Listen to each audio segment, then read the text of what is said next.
Industry projections show that a big-time increase in pump prices is in the offing in the coming days.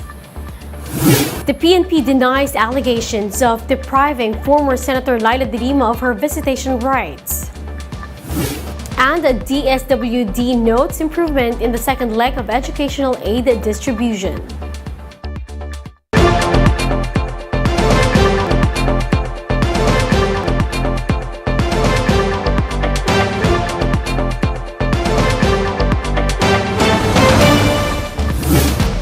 Fast, focused, and fearless. Here's a roundup of stories we're watching now. I'm Riza Diaz. We begin the newscast with a heads up for motorists. Fuel prices are expected to increase big time in the coming days following a series of rollbacks. Unioil Philippines projects that diesel prices may increase by up to 6 pesos and 10 centavos per liter, while liter prices of gasoline could also go up by 1 peso and 40 centavos. Energy Department Assistant Director Rodela Romero said that possible hike is due to an increase in demand as some countries are already approaching their winter and harvest season. She added that supply concerns brought by the Russia-Ukraine war are also being factored in. Petroleum products or even the LPG, heating fuel. So doon sa bansang malalamig, ginagamit siya para pang-init po. Tapos may mga bansa din po na harvest season sila. So ganun din po, ginagamit ng petroleum products. So dahilan po dito para tumaas ang demand o pangangailangan sa petroleum products. The Social Welfare Department says improvements were observed in the second leg of educational aid payout. JC Cosico has the report. Rain or shine, long lines were seen at the Social Welfare Department Crisis Intervention Unit's office in Sampaloc, Manila.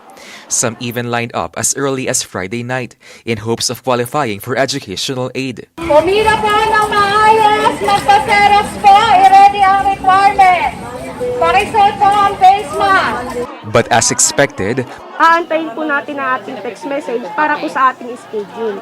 So yun po yun, huwag po tayong pupunta hanggat wala pong text message. many still tried to walk in despite reminders from the agency that only those with text confirmations will be accommodated. Among them are Rosalie and Elvira. Wala po kami sa talagang TV. Kumbaga hindi ako nakano ng mga updated na balita. Hindi ako nag-open ng mga Facebook ko. Gusto ko rin pong makabil doon sa educational assistance kasi lalo ngayon na hindi kami nakabangon sa hanap buhay. Tapos wala pang mga uniform yung mga anak. Others also tried their luck to walk in at the payout center in Taguig City, but they were not allowed. This time, the aid distribution in the area appeared more organized compared last week. Only about 200 out of 400 confirmed registrants went out to get their assistance. Maganda po ngayon kumpara po sa dati na pipila pa. Ngayon po dire-diretso na po eh. Kahapon lang po ako nag-sign in sa NCR po yung po doon, yung QR code po doon. In-scan ko po gamit yung phone ko tapos nag-fill up din po ako doon. Pag fill up ko po, nag-send na po. Tapos pagka kinagabihan po, bigla pong may nag-text sa akin. Over in Quezon City, there were no long lines at the National Vocational Rehabilitation Center. Like the others, only those who have received text confirmation get to line up. Hawi po masaya kasi may ibang gastos na po pag-uwi. DSWD spokesperson Romel Lopez said they have observed an improvement in the distribution after bearing walk-ins. Malaki po yung improvement compared po dun sa naging payout natin last Saturday, August 20. At ito po ay kinatutuwa namin pagkat ang magbibenepisyo po dito yung atin pong mga kababayan na nangangailangan po. But they have a clarification for beneficiaries. Beneficiaries were told to show up on their payout schedules. However, they are not yet guaranteed to receive cash aid as they will still be assessed by the agency. The DSWD has increased its educational assistance budget to 1.5 billion pesos, which will benefit around 400,000 students. The payout will continue every Saturday until September 24. But the DSWD said this may still be extended depending on the turnout. For News 5, JC Cosico, We Are One News. The National Police says it did not deprive former Senator Laila de Lima of having visitors on her birthday. The PNP Information Office explained that visitation requests should be filed at least 10 days before the intended date of visit. In the former senator's case, it said the custodial center received additional requests just 4 days in advance. But economist Sulita Monsod said these were filed weeks before and were only verbally disapproved on Saturday. Only De Lima's brother, Vicente, was allowed to see her as the police only permitted visits from immediate family members. We'll be back with more stories after the break. Keep it here on One News.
You're still watching One News Now. I'm Riza Diaz.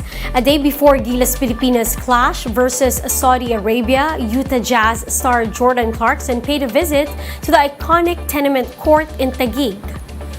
Around 50 kids from the tenement personally received their new pairs of shoes from the NBA's Sixth Man of the Year. Now, apart from giving away shoes and basketballs for the kids, Clarkson also went around to approach the fans for selfies. In an interview, Clarkson reaffirmed his commitment to play for Gilas Pilipinas in the 2023 FIBA World Cup of Basketball, which will be held here in the Philippines. Now the countdown is on as the country celebrates 1 year until the start of the 2023 FIBA Basketball World Cup. Held at the SM Mall of Asia Music Hall on Saturday, FIBA and Samahang Basketball ng Pilipinas executives unveiled the Tissot countdown clock for the event. SBP Chairman Emeritus Manny V. Pangilinan and FIBA Basketball World Cup 2023 Chairman Richard Carrion were present to grace the event. The ceremony was star-studded as well, with the attendance of newly launched FIBA Ambassador Miss Universe 2018 Catriona Gray and Team Gilas 2013-2014. FIBA Basketball World Cup 2023 will tip off on August 25 next year, with the Philippines, Japan, and Indonesia hosting the tournament for the first time. Together with our co-hosts Japan and Indonesia, we are so happy to have you join us as we officially begin the countdown to the FIBA Basketball World Cup 2023. We have put our hearts and minds into all the final preparations. Let's continue working together to make FIBA Basketball World Cup 2023 happen and happen successfully.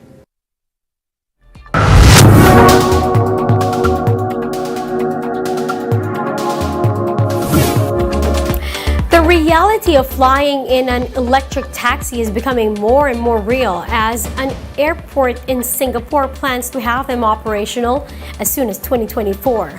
Let's watch this. If you had the option of skipping traffic while coming from point A to B, would you take it? What if it was in the sky? Electric flying taxis are a lot closer to reality than what we think. But the big question is, how will people perceive these flying objects? And that is why Volocopter is showcasing its aircraft here in Singapore. The Volocity is a fully electric aircraft which is designed for the inner city mission. It caters for the highest safety, for low noise, and for a fully electric flight. One big obstacle is that not a single electric flying taxi has regulatory approvals in place. Companies like Volocopter do believe that they'll get it pretty soon enough, just in time for the 2024 Paris Olympics. But regulators will take their time to ensure these flying vehicles are actually safe enough. We have 18 fully electric motors, and if we lose one or two motors or if they are not working, we can still safely perform our mission. Airlines have an ambitious target of turning carbon neutral by 2050. While electric flying taxis are not expected to replace Airbus A320s or Boeing 737s in the near term, this is definitely a first step in that direction. We are sitting inside the Volocity, and as you can see, it's very comfortable. You have a lot of leg space, which you normally don't have at a conventional helicopter. What you also can see, it's a two-seater, and this is the autonomous version. In the starting configuration, we will have a pilot sitting here and a passenger. And in the autonomy version, you don't need that anymore. The big question is, how much are these things going to cost? Volocopter says it will be 40% cheaper than helicopters to begin with, and eventually it will be at par with premium taxis. That means anybody who can afford a taxi can afford a flying taxi. This is how we move. I am Anurag Kotoki. For more stories like this, please follow us on your favorite platforms. Now for more updates, visit News 5, the Philippine Star, and Business World Online. Visit our website, onenews.ph, for more in-depth analysis. You can also catch One News on Signal Play app. Register for a free account now at www.signalplay.com and stream One News live anytime, anywhere. Mask on, wash hands, and stay safe, Philippines. I'm Riza Diaz. We are One News.